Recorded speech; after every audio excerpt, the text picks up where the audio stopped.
Eles não começam como monstros. Começam como pessoas comuns. O mestre da manipulação nasce no detalhe que quase ninguém percebe. Uma frase dita no momento certo, um silêncio calculado, um olhar que mede fraquezas. No início, parece empatia. Parece cuidado. Parece inocência. Mas observe melhor. Ele testa limites com pequenas mentiras inofensivas. Muda a história sem você notar. Coloca a culpa nos outros enquanto se apresenta como vítima. Nunca confronta diretamente, prefere confundir. Quando você questiona, ele inverte, você está exagerando. Esse é o primeiro sinal. Outro comportamento sutil é o controle emocional disfarçado de preocupação. Ele decide o que você deve sentir, pensar ou lembrar. Desvaloriza suas percepções com calma, sem gritos, sem agressividade. Só dúvida. Só confusão. Manipuladores também colecionam informações. Prestam atenção em inseguranças, traumas e desejos. Não para ajudar, mas para usar depois. No momento certo, essas informações viram armas silenciosas. Eles sabem parecer inocentes porque aprenderam cedo que a aparência protege. Um sorriso no rosto, discurso correto, postura irrepreensível. Por fora, confiança. Por dentro, cálculo. Quando algo dá errado, nunca assumem responsabilidade. Sempre existe um culpado conveniente. E, estranhamente, esse culpado quase sempre é você. A inocência some quando o controle passa a ser mais importante que a conexão. Quando vencer o jogo importa mais do que qualquer vínculo humano. O problema não é que esses comportamentos sejam invisíveis. É que quase ninguém quer enxergá-los. E quando você percebe, o controle já começou. Antes de começar, saiba exatamente o que você vai descobrir neste vídeo. Aqui no Avesso ao Fato, você não vai ouvir teorias vazias nem explicações superficiais. Hoje, você vai entender como nascem os mestres da manipulação, quais são os comportamentos sutis que quase todo mundo ignora e por que pessoas aparentemente inocentes conseguem controlar emoções, decisões e até memória sem levantar suspeitas. Você vai aprender a identificar os primeiros sinais, aqueles que surgem muito antes do dano ser visível, no trabalho, em relacionamentos, na família ou até em amizades que pareciam seguras. Ao longo deste vídeo, você vai perceber que a manipulação não começa com gritos, ameaças ou violência. Ela começa em pequenos gestos, frases calculadas, inversões de culpa e silêncios estratégicos. Você vai entender como a falsa empatia funciona, porque manipuladores parecem confiáveis e como eles constroem uma imagem tão convincente que até pessoas inteligentes e atentas acabam caindo. Este conteúdo não é para gerar medo, é para gerar consciência. Quanto mais cedo você reconhece esses padrões, mais difícil se torna cair neles. Agora, antes de continuar, deixa eu te fazer um convite rápido. Se você gosta de conteúdos que revelam o lado oculto do comportamento humano, investigações psicológicas, histórias reais e análises que fogem do óbvio, já se inscreve no canal Avesso ao Fato.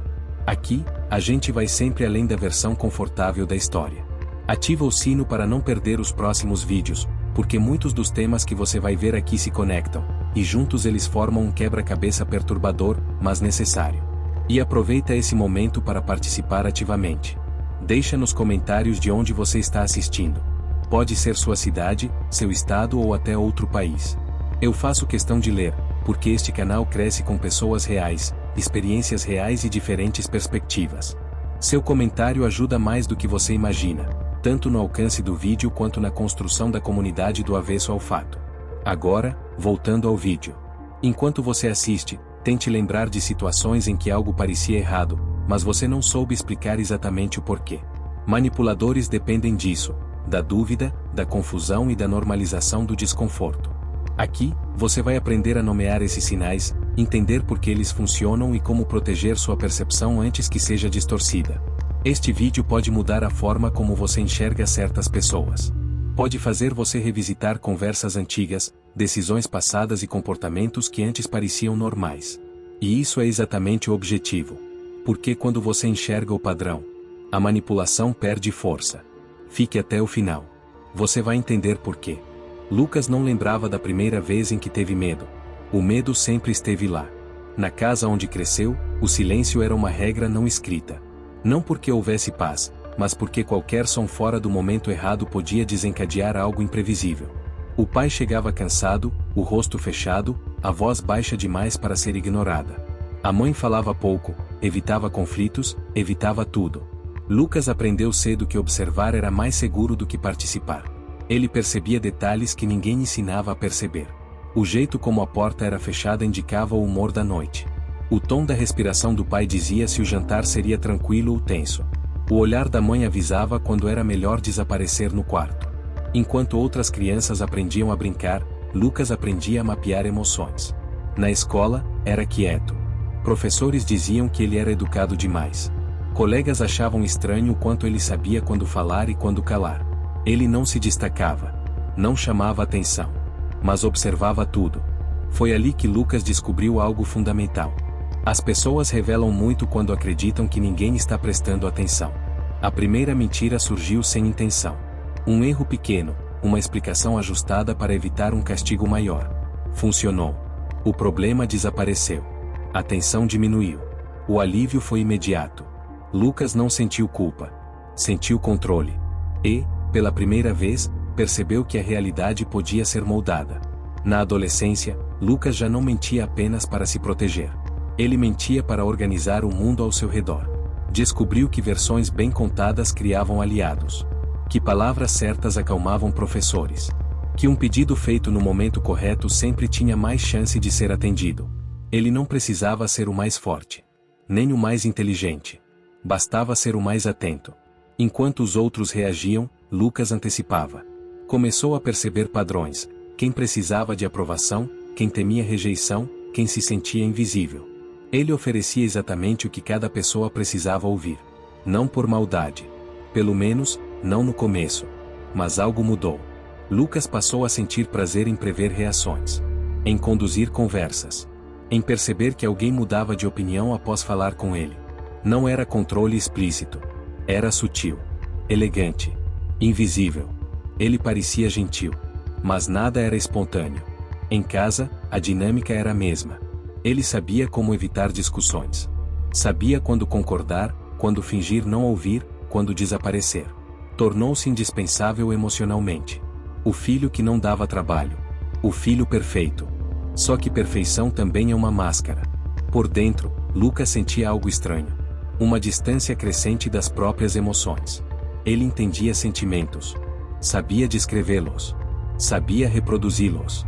Mas não os sentia com profundidade. Era como assistir a vida através de um vidro. E, sem perceber, a inocência começou a desaparecer. Lucas conheceu Marina na fase em que sua habilidade estava refinada. Marina era tudo que Lucas não era: espontânea, emotiva, transparente. Falava o que sentia. Confiava facilmente. Acreditava que diálogo resolvia tudo. Lucas a observou antes mesmo de se aproximar. Percebeu sua insegurança disfarçada de empatia. Seu medo de parecer dura. Sua necessidade de ser compreendida. Ele não se apaixonou de imediato. Ele avaliou. Quando se aproximou, foi cuidadoso. Ouvia mais do que falava. Fazia perguntas profundas. Demonstrava interesse genuíno, ou algo muito parecido com isso. Marina sentiu algo raro. Ser vista. Lucas sabia exatamente como criar essa sensação. No início, tudo parecia perfeito. Conversas longas, compreensão mútua, ausência de conflitos. Mas aos poucos, pequenas correções surgiram. Você entendeu errado. Não foi bem assim. Você está sendo sensível demais. Sempre com calma. Sempre com cuidado. Nunca agressivo. Marina sentia desconforto, mas não conseguia apontar o motivo. Lucas parecia tão racional. Tão equilibrado. Quando ela questionava, ele se mostrava magoado. Eu só quero o seu bem. E Marina acreditava. Lucas não gritava. Não ameaçava. Ele confundia. E a confusão é uma forma silenciosa de terror psicológico. Com o tempo, Marina começou a duvidar de si mesma. Ela se lembrava de conversas de um jeito. Lucas lembrava de outro. Ele sempre tinha certeza. Sempre explicava com lógica. Sempre parecia coerente. Marina passou a pedir confirmação antes de tomar decisões. Passou a medir palavras. Passou a sentir culpa por sentimentos legítimos. Lucas observava tudo em silêncio. Não havia ódio. Não havia raiva. Apenas um senso de ordem.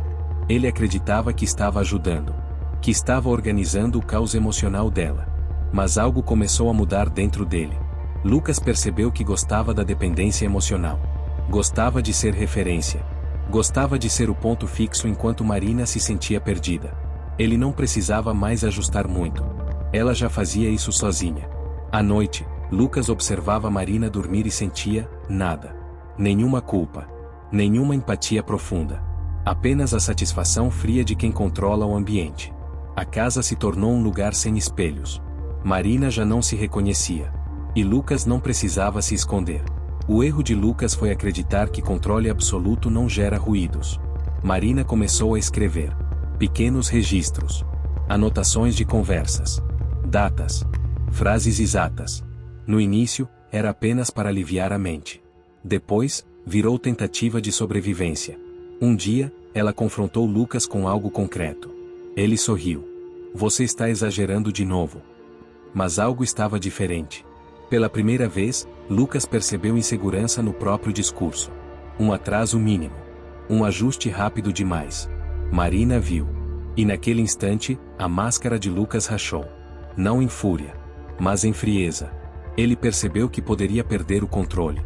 E, pela primeira vez, sentiu medo. Não de Marina, mas de ser visto. Pouco tempo depois, Marina foi embora. Lucas não tentou impedir. Controle perdido não interessa. Anos se passaram. Lucas seguiu a vida. Novo círculo. Novas pessoas. Novas versões de si mesmo. Ele continuava funcionando. Continuava sendo respeitado. Continuava sendo visto como alguém confiável. Mas algo havia mudado. A solidão agora era estrutural. Lucas percebeu que não conseguia se conectar de verdade. Que todas as relações eram jogos. Que nada era espontâneo. Que ninguém o conhecia, porque não havia mais um ele real para conhecer. Às vezes, à noite, sentia um vazio profundo. Não tristeza. Não dor. Apenas ausência. A inocência havia desaparecido completamente. E com ela, qualquer possibilidade de vínculo genuíno. Lucas se tornou exatamente aquilo que aprendeu a ser. Lucas não nasceu um monstro. Ele foi moldado no silêncio, na observação e na necessidade de controle. A moral dessa história não é simples, nem confortável. Manipuladores não surgem do nada, eles se constroem quando o controle substitui conexão. Ignorar sinais sutis, normalizar confusão emocional e romantizar comportamentos calmos demais cria ambientes onde a manipulação próspera. E o terror psicológico mais profundo não é o grito. É a dúvida constante. É perder a confiança na própria percepção. Se essa história te fez pensar, desconfiar ou lembrar de alguém, esse é o propósito. Aqui no Avesso ao Fato, a gente não entrega finais fáceis. A gente revela padrões que quase ninguém quer enxergar. Se inscreve no canal, ativa o sino e deixa nos comentários de onde você está assistindo. Sua participação fortalece essa comunidade que escolhe ver além da superfície. Porque quando você entende o padrão, o controle perde força. E a verdade começa a aparecer.